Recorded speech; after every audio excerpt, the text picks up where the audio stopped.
The adventures of Ash Ketchum had always had a planned ending ever since the finale of the Diamond and Pearl series throughout all of the generations of the Pokemon anime, and this is a topic that I would like to discuss today. I am a firm believer that the term best wishes was going to meant to be a farewell or sayonara for our long-term protagonist as well as his long partner Pikachu. However, how do you properly end Ash's adventures in the Unova region with a possible epilogue, that being for the Kalos series, therefore the letters X, Y and Z?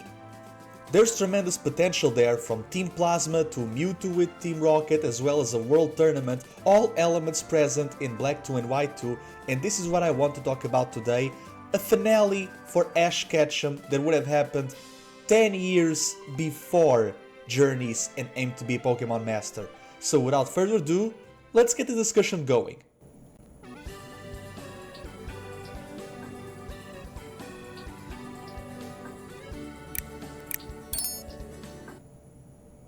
As for starters, in order to end the journey of Ash with Pokemon X and Y, we need to go back to the series prior, that being of Best Wishes Season 2, which was subdivided into 3 sections, that being the original, Episode N, and Decalore Adventure. And this is the reworking that I want to tell, that being for Best Wishes Season 2, and that is the Pokemon League. We all know that the Virtuous Conference deserved a lot better after the other 2 tournaments of the Don George, the Club Explosion and the Junior Cup, so this is what I want to talk about today, a proper and well better pacing for the Unova League with some rearrangements for the matches and an extension of that. For starters, we're going to have the introduction and all of the rivals, that being, the preliminaries of a 1v1 against Cameron in the top 128, and in the top 64, 32 and 16 we are going to have Bianca, Virgil and Stefan. These are going to be the matches. And for Cameron, instead of having, a Pikachu on a 1v1 like how we had Trip against Superior, I'm going to have Ash's old Pokemon return, and given how he has a Bayleaf that was once a Chikorita, and Cyndaquil returned in the season prior to become a Quilava, here I want for Totodile to return, therefore become a Croconaw, and with that, Ash has all of the Johto starters in their middle stage. Against Bianca and Virgil, it's going to be 3v3s instead of the regular 2v2s that was going to be in the league, and therefore for Bianca I'm going to have Snivy, Oshawott and Pignite, with the difference being that Ash's Pignite is going to evolve into an Emboar by defeating Bianca's own, and this is going to be the unique matches for this battle. As for Virgil, I do have Boldore, Palpitoad and Scraggy, with the difference being that Scraggy is going to evolve into a Scrafty against one of Virgil's evolutions.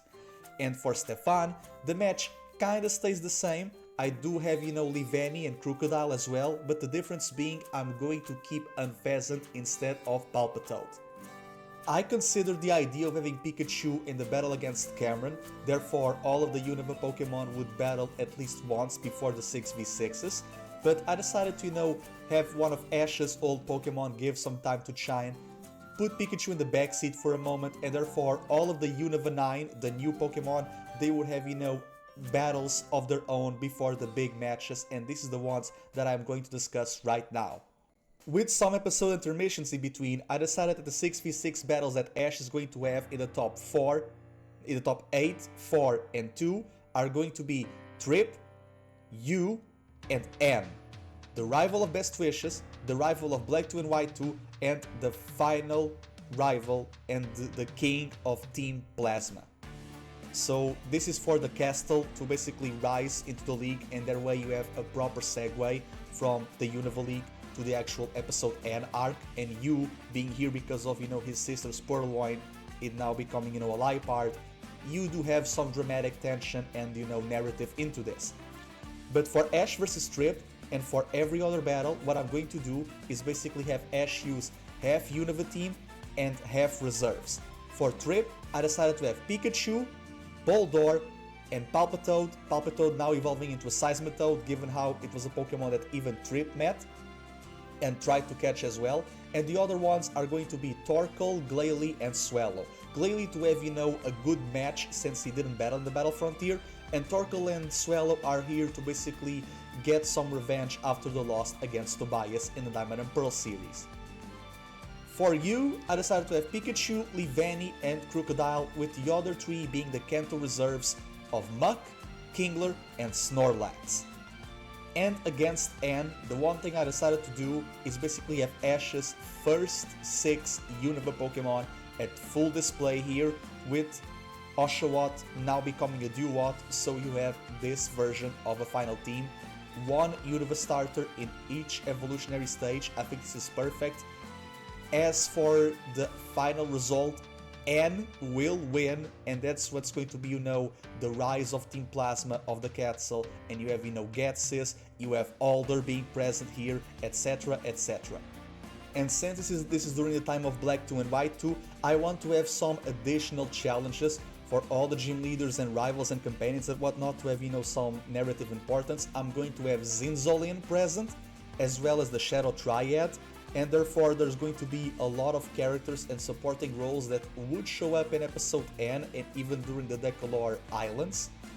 This is going to be until Best Wishes 122, when the actual episode N ends.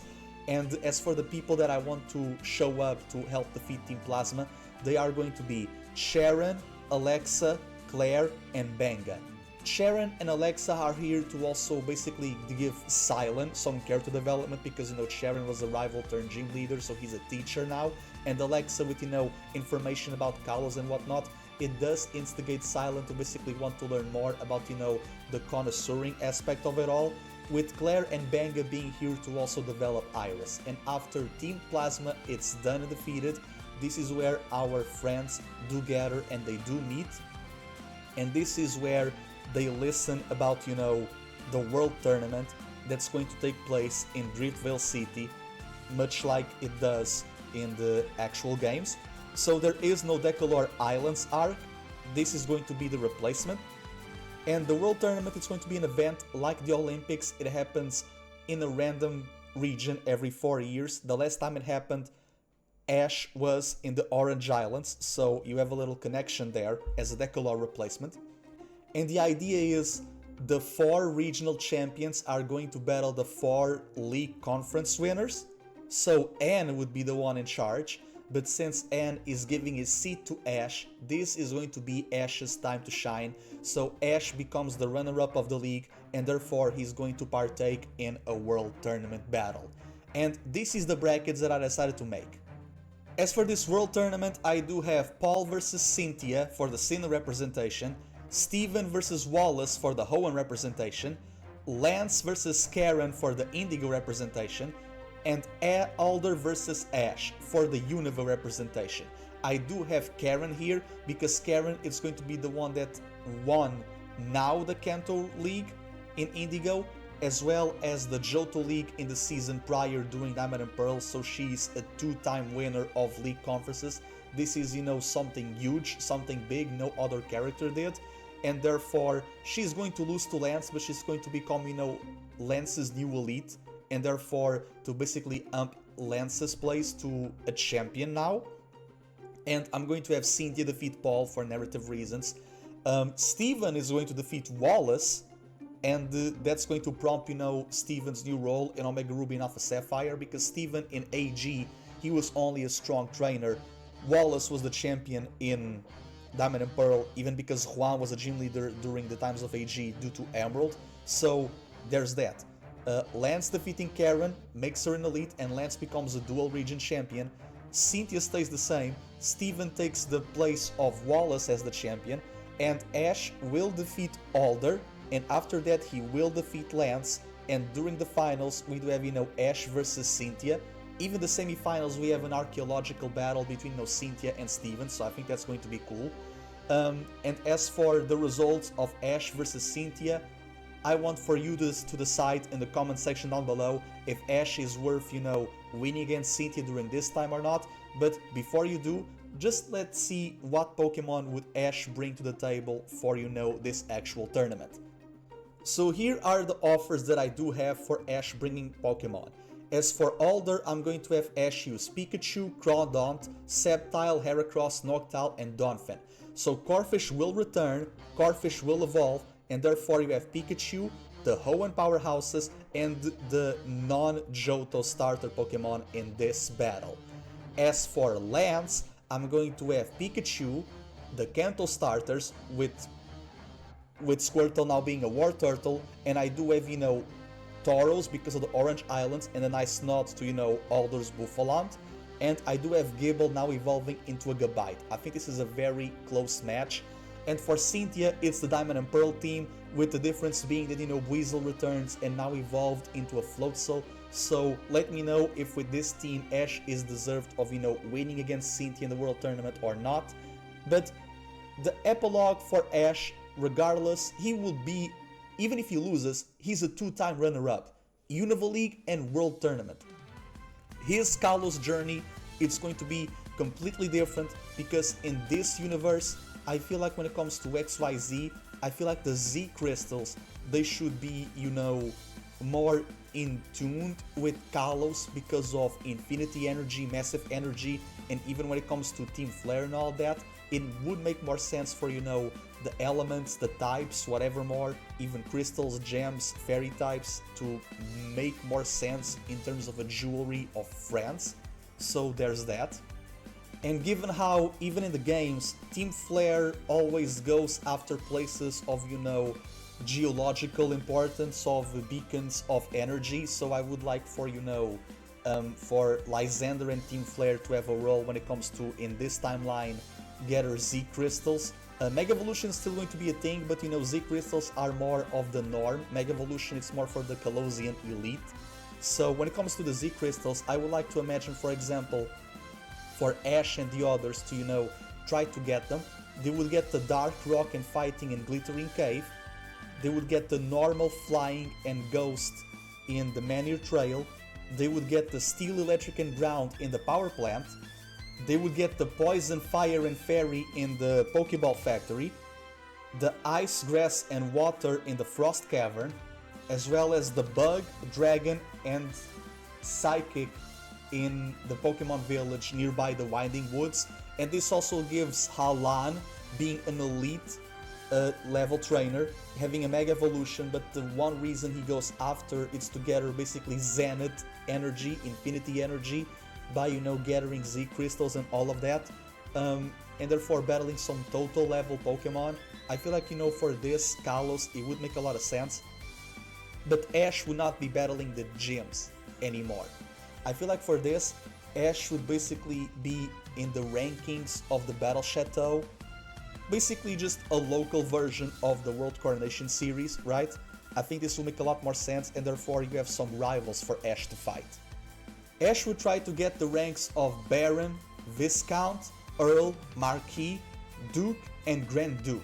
And I feel like when it comes to the people that he would face for the title of Baron, this would basically be little mini tournaments, like the ones we have with Don George, the Heart Home Festival, etc, etc. Think of it as a Beyblade series with the Pokemon in it, right?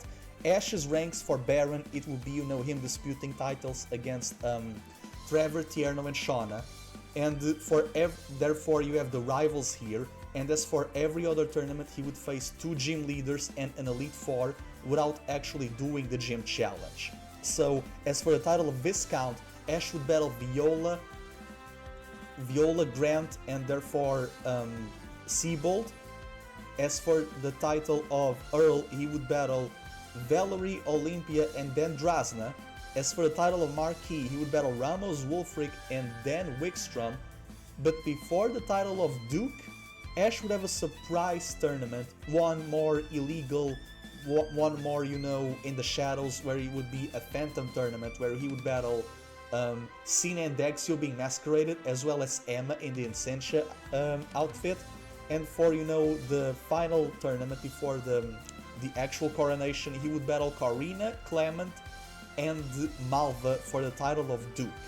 And as for the Grand Duke, this is where Ash would face the champions that he didn't, that being of Steven Stone, Dianta, and the final opponent would be AZ.